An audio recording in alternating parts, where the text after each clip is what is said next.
जब तक हार्डी चुपन दोबारा नहीं जीतेगा मैं हंसूंगा नहीं। तो उस वजह से तू डिप्रेशन में है। तो हार्डी चुपन हार गया तो तेरे से कुछ लेगा क्या वो? हार्डी चुपन को जीतना था इस साल। ये क्या तरीका है यार? वो अच्छा खासा गहरा गड्ढा था, 60-70 की स्पीड रही होगी और बाइक एकदम से गहरे गड्ढे में गई और झटके से बाहर निकली। तो सारा का सारा जो प्रेशर आ गया वो रिम के ऊपर में आ गया। जबकि बाइक रजिस्टर नहीं हुई है, बाइक के एक्स्ट्रा पैसे भी मैंने दे रखे हैं शोरूम को, सब कुछ एक्स्ट्रा ही एक्स्ट्रा जा रहा है इस बाइक में। कि मम्मी कितनी दिक्कत हो रही है चलने में? मारूंगी। अरे सच बता रही हूँ, एक बार तो उसको मुंह के बल गिराऊंगी जब उसे पता चलेगा। पहले रोड तोड़ते हैं, फिर रोड जोड़ते हैं, फिर वोट। आदमी वोट देता भी हो तो भी ना दे। तो कैसे हो दोस्तों, गुड मॉर्निंग आप सभी लोगों को। अभी टाइम तो हो रहा है 1:26 यानी कि दोपहर के 1:30 बज रहे हैं, लेकिन मैं गुड मॉर्निंग कह रहा हूँ। लेजेंड। अच्छा, मेन बात अब क्या है ना, बाइक का आपको सारा अभी सब केस स्टडी पता है, क्या सब चल रहा है। प्रॉब्लम्स में तो बाइक फंसी हुई है, रिलीज़ हो नहीं रही, कंपनी उसको रजिस्टर कर नहीं रही। लेकिन स्टिल एक और प्रॉब्लम आ गई है साथ में, वो मैंने शेयर नहीं करी, लेकिन एक अच्छी खासी प्रॉब्लम। और वो ये है कि मेरी गाड़ी का जो रिम होता है, आगे वाला जो टायर के अंदर जो रिम जिसको हम कहते हैं, वो मैं आपको दिखाऊंगा अगर कुछ लोगों को रिम ना समझ आ रहा हो। वो बेंड हो गया है।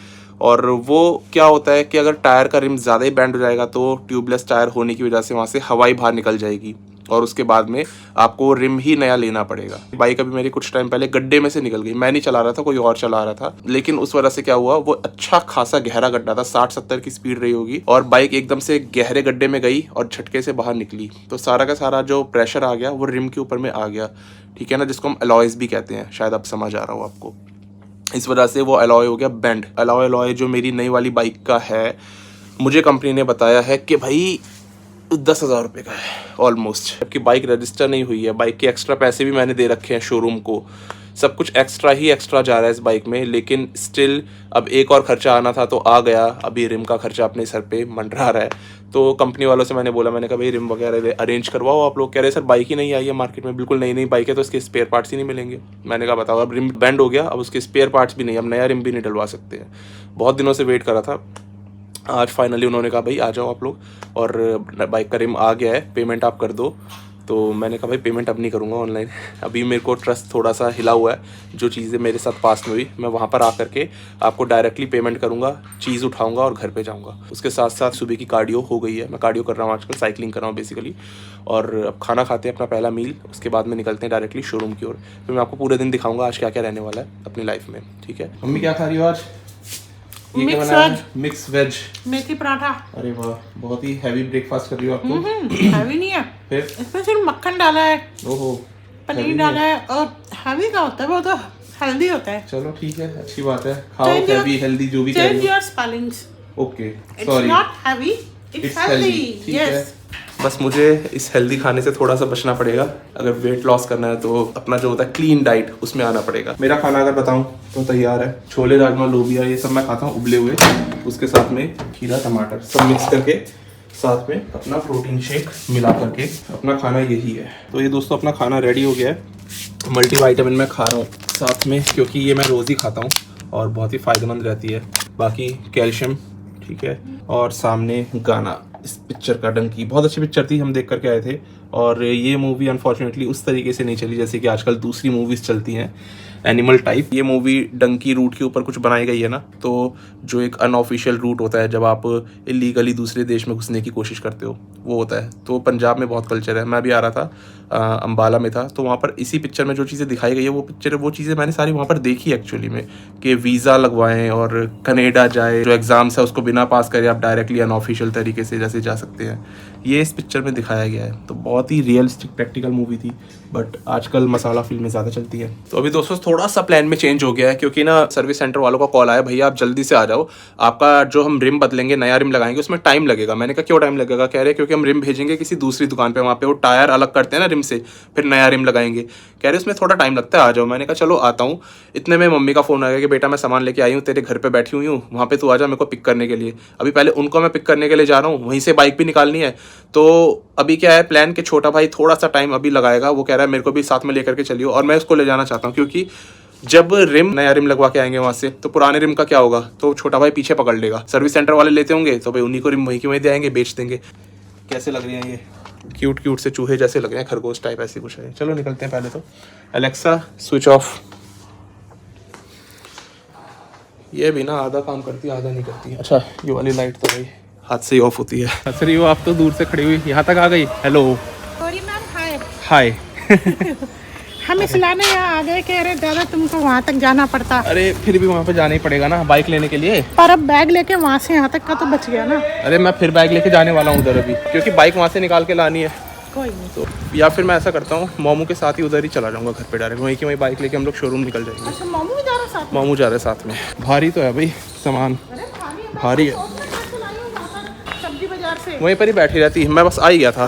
बेटा मैं बहुत देर बैठी, मुझे ठंड लगने लग रही थी। हाँ वो भी है, ठंड का मौसम भी तो हाँ, फिर बैठे बैठे ना नीचे से भी यही प्रॉब्लम है भाई, कब तक आदमी बैठा रहे। 2-4 कदम चलती हूँ और अपनी पूरी रोड इन्होंने तोड़ रखी है। मम्मी कितनी दिक्कत हो रही है चलने में। तो मिल जाए ना, जिसने रोड तोड़ी मैं उसको ही ईंट से मारूंगी। अरे सच बता रही हूँ, उन्हें नहीं, एक बार तो उसको मुंह के बल गिराऊंगी, जब उसे पता चलेगा। पहले रोड तोड़ते हैं, फिर रोड जोड़ते हैं, फिर वोट जोड़ते भी तो नहीं है रोड को, जोड़ने में इतना टाइम लगाते हैं। तो नेगेटिव आदमी वोट देता भी हो तो भी ना दे, अब देने वाले देते हैं इस बात पे भी कि रोड सही चल रही थी, जबरदस्ती तोड़ दी, फिर जोड़ दो, फिर वोट कलेक्ट कर लो।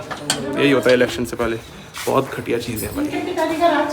और इस वजह से मेरे को चलने में भी दिक्कत हो रही है। इसका पता है बेस नहीं है इन वाले फ्लिप फ्लॉप्स का, बिल्कुल बेकार बेस है। ऊपर खाकर रास्ते में चलते इतना डर लगता है, जब से मैं गिरी हूँ। हाँ आप गिरी थी जब। मैं तो जब से डर बैठा। चाबी दो। चाबी है मेरे पास। क्या हुआ? हाँ, तो ये सांस चढ़ गई? तो काली बिल्ली पहन के आ गया। हाँ तभी तो कह रहा हूँ मेरे को चलने में बहुत दिक्कत हो रही है। हाँ, तो इन्हें पहन के क्यों आए? ये तो घर की थी। अरे मुझे अच्छी लगती है। मैं इनको पहन के मम्मी वहाँ तक चला गया, शिमला। ये भी शिमला गया था दोस्तों। तो सीन ऐसा हुआ था कि वहाँ पर हम लोग जैसे घर से अभी नीचे ऊपर चढ़ रहे हैं ना, घर से नीचे मैं दोस्तों को छोड़ने गया, मेरे से मिलने आए थे कुछ दोस्त लोग। मैंने कहा चलो नीचे तुम्हें कार तक छोड़ाता हूँ। प्लान बना कि कार तक क्या छोड़ना, चलो आसपास चलते हैं नाइट आउट के लिए, मूर्थल चलते हैं। मैंने कहा चलो चप्पल वप्पल पहन के, ऐसी वाली था ना पिंक कलर की चप्पल थी मम्मी की, वो पहन के मैं मूर्थल चला गया। वहाँ पे वो कह रहे हैं मूर्थल के चलना, चंडीगढ़ चलते हैं, एक नाइट आउट करके आएंगे। मैंने कहा भाई कहाँ से कहाँ। हालांकि इतना आसानी से एग्री नहीं किया था, काफ़ी डिसएग्रीमेंट होते हैं, माइंड को मेकअप करना पड़ता है। घर के नीचे तक छोड़ने गया था, चंडीगढ़ के लिए थोड़ी गया था। उसके बाद फिर कह रहे शिमला चलो। मैंने कहा लेह लद्दाख का भी प्लान है क्या? फिर मम्मी की जो चप्पल थी वही पहन करके मैं शिमला चला गया। अभी गया था थोड़ी देर के लिए कि घर पे वापस आ जाऊँगा, 3 दिन बाद आ रहा हूँ। तो मैं कल ही आया था शिमला से। आते ही फिर मैंने वर्कआउट वगैरह करा था। चढ़ने में सांस वैसे ज़्यादा नहीं फूलती मेरी, बट मैं जब बात करता हूँ ना ऑन कैमरा या किसी से भी बात करूँगा तो मेरी सांस फूल जाती है। तो आपको कैसा लगा था मम्मी जब मैं एकदम से ऐसे शिमला चला गया चंडीगढ़ का बोल के? वो मुझे जो सीरियल में फीलिंग होती है ना, है वो वाली आई थी। मैं 3 दिन के लिए शिमला चला गया। अरे वो तो नीचे तक के लिए गया था बिना किसी सामान के, ऐसे ही चले गए। तो बड़ा अनप्लान्ड सी चीज़ हो गई, ऐसा कभी करता नहीं हूँ मैं। तो दोस्तों ने कहा भाई कर लो, कोई बात नहीं, एक आध बार चलता है। तो मैंने कहा चलो भाई चंडीगढ़ चलते हैं। फिर शिमला चले गए, फिर बहुत सारी चीज़ें वहाँ पे हो गई, फिर वापस आ गए बस में बैठ के। चाय पी ले, अभी जाना है, टॉयलेट जाएगा। यार तू इतना नॉन रिएक्टिव क्यों रहता है ब्लॉग पे आती? कुछ बोल भी लिया कर। भारत माता की जय। कौन सी पिक्चर का डायलॉग है ये? ढोल में कहता नहीं है वो। अरे कुछ बोलो, मेरा दिल बैठा जा रहा है। भारत माता की जय। भारत माता की जय। क्या बोलूं? अपनी दोनों बाइकें खड़ी हुई हैं, इसको लेके जाना है। नहीं की नहीं बाइक का रिम बैंड हो जाए बहुत बुरा लगता है। देखो रिम दिखाता हूँ, ये दिख रहा है, ये जो हो रखा है गोल सा हो रखा है, ये चेंज ही करवाऊंगा, सही नहीं करवाऊंगा। क्योंकि मैंने पहली वाली बाइक में भी मेरी रिम बैंड हुआ था, वो मेरी गलती से हुआ था, ये मेरी गलती से नहीं हुआ है। तो वो जब मैंने सही करवाया था ना बाइक में, कभी वो बात आ ही नहीं पाई, वो बैलेंस आ ही नहीं पाया। तो मैंने कहा इस बार नई की नई बाइक में अब सही नहीं करवाऊंगा, इसको नया ही बदलवा देते हैं। जब नया ही चेंज करवा देते हैं तो सारा मामला ही पहले जैसा हो जाएगा। और अपना डॉगी खड़ा हुआ सामने, चले देख तू ऐसी हरकतें करता है, लोगों को लगेगा तू नाराज है या फिर डिप्रेस्ड है लाइफ में। तू ही निकाल ले बाहर, चल। तो फिलहाल हम लोग आ गए हैं शोरूम में। शोरूम बोलता हूँ, सर्विस सेंटर को शोरूम के बोलता हूँ, मुझे नहीं कुछ भी पता। देखो यहाँ पे दिखाई दे रहा है, पूरी हैंडलिंग की ऐसी तैसी हो रखी है इस वजह से। चल अंदर बैठते हैं थोड़ी सी देर, ठीक है। जाना का माल यहाँ पे भी रखा हुआ है, अपने मेहता साहब भी रखते हैं। तो क्या जाना का माल इन्होंने भी रखा हुआ है। मतलब पहले उनका वो था ना कि हम ही अपना माल बेचेंगे, ये जो कंपनी थी कहती थी हम ही अपने स्टोर से अपना माल बेचेंगे। अब हर जगह इन्होंने माल अपना रखवा दिया। तो अभी दोस्तों अपना ये रिम नया बाइक का आ चुका है और एक्सपेक्टेड था कि 9-10 हज़ार के आसपास आएगा, बट अभी सर ने इसका रेट काफ़ी कम बताया। कितने का पड़ा सर ये रिम? 6,500 6,500 का। तो मतलब पहले वाली KTM का बल्कि महंगा था, कुछ 7-8 हज़ार के आसपास आता था ना उसका। 7,500 का। 7.5 का था, इसका 6,600। और ये एक्सपेक्टेड नहीं था क्योंकि चीज़ें महंगी होती है, सस्ती नहीं होती आजकल। बाकी अभी ये लग जाएगा और अपनी बाइक फर्स्ट क्लास हो जानी चाहिए। अभी लड़का लेके आएगा रिम को। अभी हैंडलिंग भी इसकी सर ऐसी हो गई है, टेढ़ी सी हो गई है। हैंडल एक बार देख लेते हैं उसको, है ना, वो देख चेक कर लेते लेते हैं। चलो अभी इसको यहाँ पे रखो, अपनी बाइक देख के आते हैं अपन। अपनी बाइक भी लग जाएगी।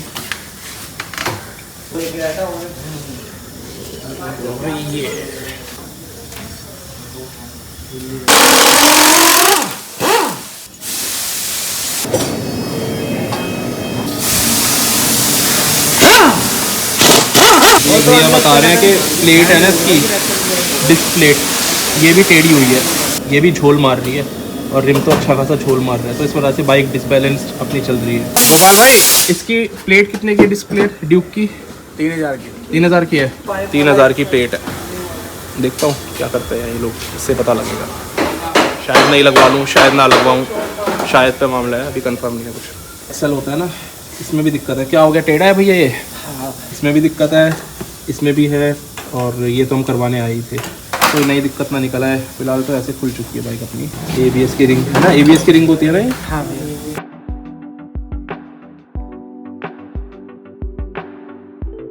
थोड़ी देर बाहर चले, यहाँ पे अभी ये लोग करते रहेंगे अपने आप, अभी हमारा कोई काम है नहीं। चाय पिएगा तू? इनसे मांग सकता था पर अभी इनके पास कोई है नहीं ऐसे बोलने वाला, हमें पैसे खर्च करने पड़ेंगे बाहर से चल के पीछे। चाय पीने के लिए पता नहीं इसका मुंह ऐसा रहता है, वैसे तेरा मुंह हमेशा ही ऐसे रहता है। अब देख तूने रिएक्शन दे दिया, नहीं अब तू कैरेक्टर से बाहर आ गया। ये ले पी ले, पिएगा? फिर एक्टिंग में आ गया। डॉगी बार बार डरा रहा है यार आकर के, काटेगा नहीं? चलो फिर ठीक है। बाबू चाय पी रहा है। बाबू क्या कर रहा है? बाबू अरे ये कौन सी गेम है यार? तू ना इतना ज़्यादा फेक करता है कि पता लग जाएगा कि जानबूझ के कोई आदमी नॉर्मली ऐसा हो नहीं सकता है। अरे ये क्या तरीका है यार? सही है तो पहले जैसे ही खेल, ऐसे तो जैसे डायरेक्ट लगेगा नहीं हिट। हाँ ये सही है, ये सही है, ऐसे ही बॉल जाने से तो मतलब है। यहाँ पे कौन सा कोई रेफरी है? अभी अरे वाह, हाँ बिल्कुल सही मार दिया, डायरेक्टली सीधा बॉल्स पे हिट कर रहा है। इसको लगाओ, वाइट वाले से हिट करते हैं किसी भी बॉल पे। बाकी ज्यादा रूल्स तो मेरे को भी नहीं पता। वो ट्रायंगल से इसको रखते हैं, जैसे टॉम एंड जेरी में दिखाते हैं ना, ट्रायंगल रख के ऐसे ऐसे करता है वो। टॉम एंड जेरी में ना इसको खिसका देता है, वो ऐसे करके यूं कर देता है। मेरे को तो बस वही याद आता है। और बॉल पीछे पड़ जाती है ना मोमोज के, जेरी के बॉल्स जो एक्सप्रेशन दे रही है ना वो, बॉल्स के साथ बॉल्स के एक्सप्रेशन आते हैं इनके ना आंख मुंह निकल आते हैं। अर्जुन का मुझसे एक्सप्रेशन दे रहे थे वो। जेरी के पीछे पड़ जाती है बॉल, उसको धकेल ही देती है आखिर में।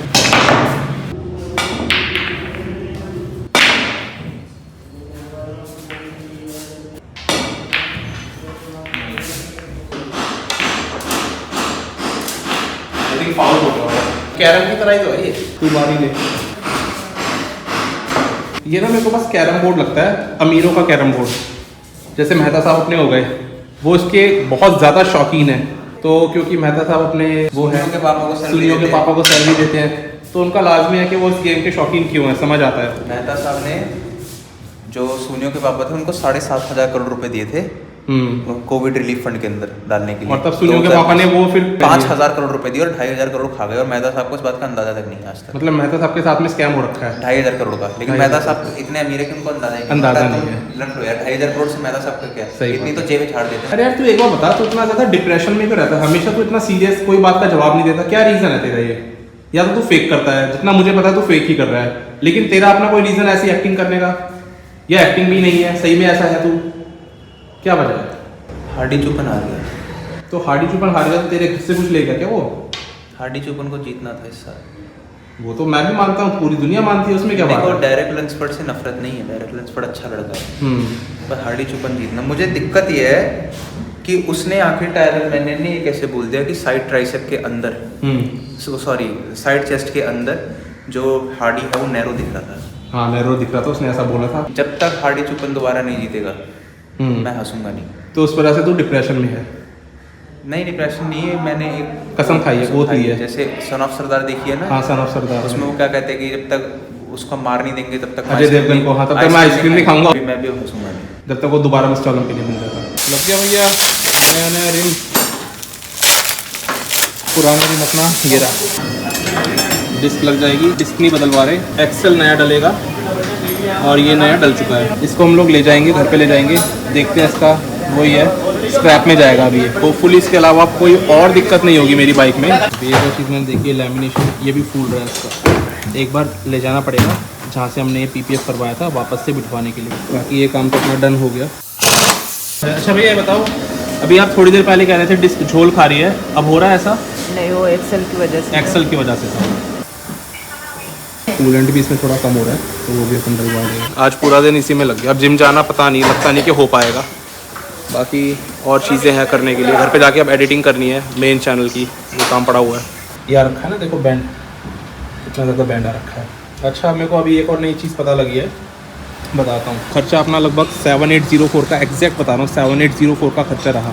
अब जब मैं बाइक चला रहा हूँ तो इसका हैंडल मेरे को अभी भी टेढ़ा लग रहा है, और इन्होंने भी चलाते मेरे को बता दिया KTM वालों ने, हैंडल टेढ़ा है। ये हैंडल है, ये पास है और ये दूर दिख रहा है मेरे को, मतलब लग रहा है चलाने में ये पास लग रहा है, ये दूर दिख रहा है, दूर जा रहा है। तो उन्होंने कहा इसका हैंडल भी चेंज होगा। तो मुझे बहुत अजीब लग रहा है, एक हाथ पे ना स्ट्रेस ज़्यादा आ रहा है। क्यों, वैसे भी नई बाइक में टेढ़ी मेढ़ी चले अच्छा थोड़ी लगता है। तो हैंडल चेंज करवा लेंगे, ज़्यादा महंगा है नहीं, करीबन 10,000 रुपये में अपनी पूरी बाइक ठीक हो जाएगी। इतना ही अपना एस्टीमेट था। तो ठीक है यार, 10,000 रुपये इतनी बड़ी बाइक्स के लिए इन्वेस्ट करने में, आप ले रहे हो तो फिर उनके ऊपर खर्चा भी लग जाता है, कभी कभी टूट फूट हो जाती है बाइक में। सही करवा देंगे, ओके है, कोई दिक्कत नहीं है, छोटी मोटी चीज़ें चलती रहती है। हेलमेट तूने दोनों ले लिए, मेरे वाला भी ले लिया, चलो ठीक है। ये देखो जनरेटर, इसका काम है हमारा, मतलब हमारे पापा जो है इन जनरेटर्स में डील करते हैं। इसका हम लोग वो उठाते हैं पूरा ऑक्शन में, EU 65 करके है, EU 70 जनरेटर आता है, वो उठाते हैं आजकल। तो वो काफ़ी ज़्यादा पॉपुलर हैं पहले, लेकिन जनरेटर ज़्यादा पॉपुलर होते थे, अब तो उतने नहीं रहे। तो दोस्तों काम तो हो गया अपनी बाइक का। हैंडल वहाँ पर मेरे को टेढ़ा लग रहा था, अभी तक चला के लाया हूँ बाइक, तो अभी तक तो मेरे को ठीक लगा। बाइक के अंदर पेट्रोल हमने पूरा 1500 रुपये का पेट्रोल डलवाया है इसमें, 15 लीटर पेट्रोल आता है इसके अंदर, पूरी खाली पड़ी थी। सारा काम हो गया है, बाइक अपनी ओके हो गई है। तो वीडियो दोस्तों मैंने कर दी है पब्लिश, ये आप देखो। और पब्लिश मैंने करी है दिसंबर 27 को, अभी दिसंबर 28 हो गई, यानी लगभग 25 मिनट पहले ही मैंने करी है, बिल्कुल 12 बजे के आसपास। ये काम तो अपना ख़त्म हो गया है। इसके बाद अभी देखता हूँ कोई और काम करना है कि नहीं, क्योंकि अब व्लॉगिंग एडिट करने का मेरा मन नहीं कर रहा। मैं थक भी गया हूँ, मैं सोऊंगा। कल जिम भी जाना है, और कल मैं बाइक पे थोड़ा सा शायद और एक काम करवाने के लिए जाऊँ, तो वो मैं कल ही बताऊँगा। बाकी देखते हैं कि आगे मैं क्या करता हूँ। फिलहाल के लिए तो इस व्लॉग में इतना ही। अब मिलते हैं एक नए व्लॉग में, तब तक के लिए स्टे ट्यून्ड, गुड बाय, शुक्रिया।